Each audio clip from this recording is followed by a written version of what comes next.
to ask you about US aid and the comments that Bill Gates made the other day, and I know that you called him... Yeah, he's a huge liar. I know, you've said that already. That's I wondered... Also, and I'm just... who does Bill Gates think he is to make comments about the welfare of children, given that he frequented Jeffrey Epstein?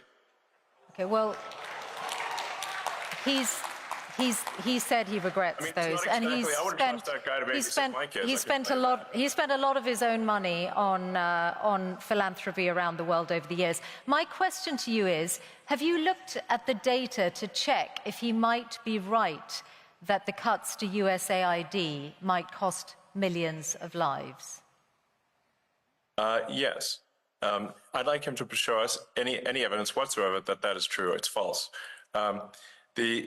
What we found with USAID cuts, and by the way, they haven't all been cut. The parts of USAID that were found to be even slightly useful were transferred to the State Department. So they've not been deleted. They've simply been transferred to the State Department. But many times over with USAID and other organizations, when they said, "Oh well, this is going to help, children, or it's going to help some disease eradication or something like that," and then when we ask for any evidence whatsoever, I say, "Well, please connect us with this group of children so we can talk to them and understand more about their issue." We get nothing. They don't even try to come up with a show orphan, meaning like this sort of like, well, can we at least see a few kids? Like, where are they? If they're in trouble, we'd like to talk to them and talk to their caregivers. Okay, well, and then we get nothing as a response, because it's what we find is an enormous amount of fraud and graft. Okay, let me put this example to you. Very little of it actually gets to the kids, if anything at all. Okay, let me put this example to you, because you grew up in South Africa, so you'll know the impact of HIV/AIDS well. And this is why I asked about the data. The US led on international efforts to combat HIV/AIDS treatment, prevention, and there's an initiative called PEPFAR, which is credited with saving 26 million lives in the last 20 years. It was part of the foreign aid freeze, then there was a limited waiver. Its services are disrupted, and UN aid says if permanently discontinued, there will be another 4 million AIDS-related deaths by 2029.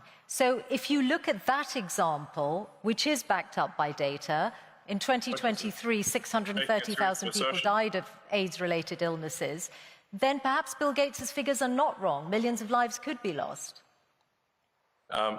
First of all, the program, the AIDS medication program is continuing. So your fundamental premise is wrong. It is continuing. Now, do you have another example? Elon, not in its entirety. It is false. Not in its entirety.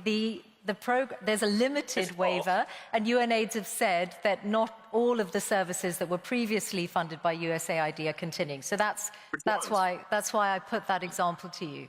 Okay, well, which ones aren't being funded? I'll fix it right now.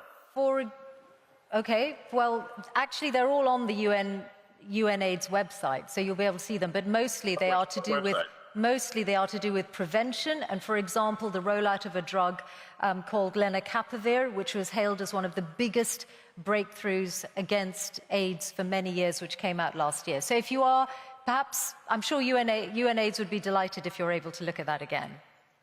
Yes, well, if in fact this is true, which I doubt it is, then we'll